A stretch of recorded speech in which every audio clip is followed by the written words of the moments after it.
Halo teman-teman, selamat siang. Apa kabar teman-teman? Semoga teman-teman sehat hari ini ya. Teman-teman, kita mulai membahas mengenai eh, para penjahat negara ya, atau para koruptor, atau para tikus-tikus yang merugikan negara mulai disikat teman-teman. Mulai ditangkapi ya oleh pemerintahan yang baru 10 hari dipimpin oleh Prabowo ini teman-teman. Ini banyak mendapatkan respon yang positif ya dari masyarakat. Ya, saya turun ke masyarakat teman-teman, menanyakan responnya terhadap gerakan-gerakan yang sekarang gencar sekali ya teman-teman, menyikat para koruptor. Ternyata mendapat atensi yang positif. Ini yang terbaru yang katanya sih kontroversi ya, tapi saya sebagai masyarakat ya seneng aja siapapun yang disinyalir menjadi koruptor, sikat aja ya. Nanti kan akan ada persidangan ya, nggak usah berpolemik ini dan itu, nanti persidangan semua bisa terbukti nggak kan gitu kan. Ini yang sedang viral hari ini adalah Tom Lembong nih teman-teman ya.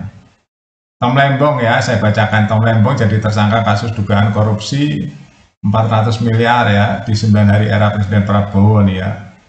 Jadi mantan Menteri Perdagangan Tom Lembong tetap melayangkan senyuman asal usai resmi ditetapkan tersangka oleh Kejagung ya. Ini Radar juga memberitakan yang sama. Belum genap sebulan menjabat, Presiden Prabowo tuntaskan kasus-kasus korupsi. Netizen soroti aksi bersih-bersih negara ya. Ya macam-macam ya, semua portal memberitakan tentang gerakan-gerakan untuk pemberantasan korupsi. Ini sangat didukung oleh masyarakat. Teman-teman, saya mau cerita tentang Indonesia ya. Jadi korupsi di Indonesia itu sebenarnya dari dulu sekali teman-teman, zaman Orde Baru sudah mencuat ya. Nah, reformasi malah makin banyak lagi koruptor. Aduh, ini harus dari mana ya? Kalau nggak sekarang kapan lagi teman-teman ya? Jadi modal korupsi itu sudah mendarah daging di negeri ini. Ya hampir di segala level, dari yang paling bawah sampai yang paling atas itu banyak koruptornya. Nah ini masalah mental ya teman-teman, masalah mental. Terus masalah gaya hidup.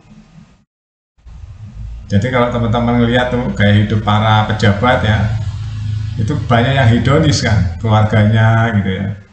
Ini mental teman-teman, dari mental keluarga ya, dimulai dari keluarga. Siapapun ya, kalau di keluarganya itu mentalnya mental hedonis, mental korup ya, nanti juga akan melahirkan anak-anak yang korup teman-teman ya, karena memang dari situ dimasukin ya pandangan-pandangan atau kebiasaan-kebiasaan, cara hidup, cara pandang ya. Jadi kalau begitu menjadi pejabat ya korup.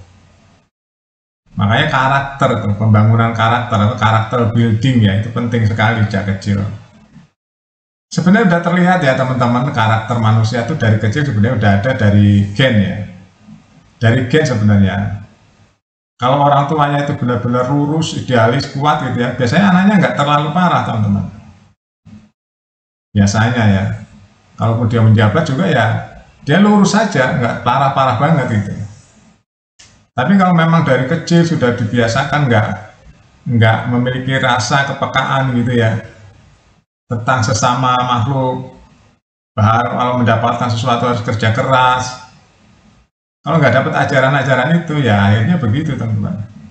Jadi begitu dia mendapatkan peluang, sikat sama dia, korupsi, akhirnya negara dirugikan. Kita semua dirugikan teman-teman sebagai rakyat ya. Makanya banyak pejabat tuh gaya hidupnya, liatin aja. Rumahnya banyak ya, duitnya banyak. Ya itu ya, kalau yang korupsi ya korupsi, kalau yang malak jadi maklar kasus gitu ya. Karena di Indonesia tuh banyak sekali peluang teman-teman ya, dari 3 lembaga aja udah banyak peluang tuh, dari legislatif, eksekutif, yudikatif, sekarang udah ada nggak ada yang bersih. Paling yang beri paling sedikit sekali persentasenya, bahkan yang mengaku wakil Tuhan aja korupsi ya kan.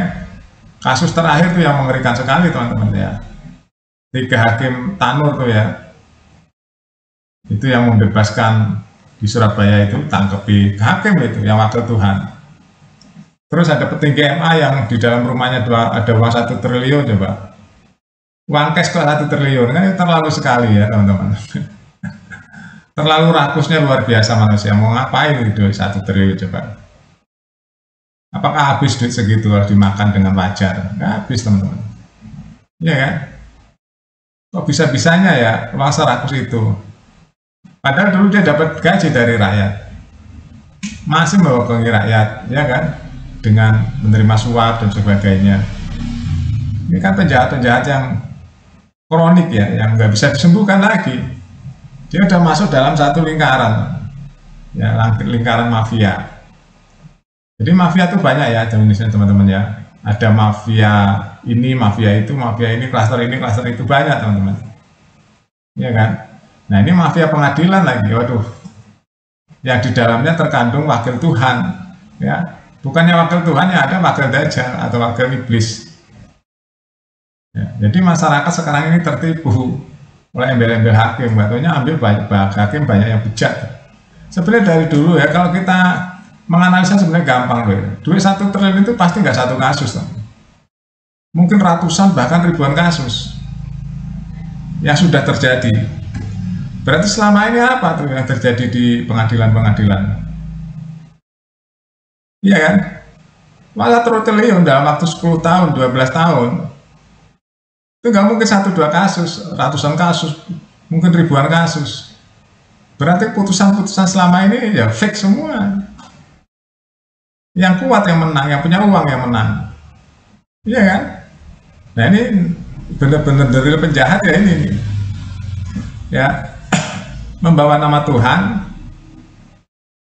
Ya, tapi sebaliknya yang terjadi, the real penjahat. The real penjahat selanjutnya ya koruptor yang menggunakan jabatannya, itu the real penjahat. Makanya hukumannya jangan hukuman biasa, ya kan?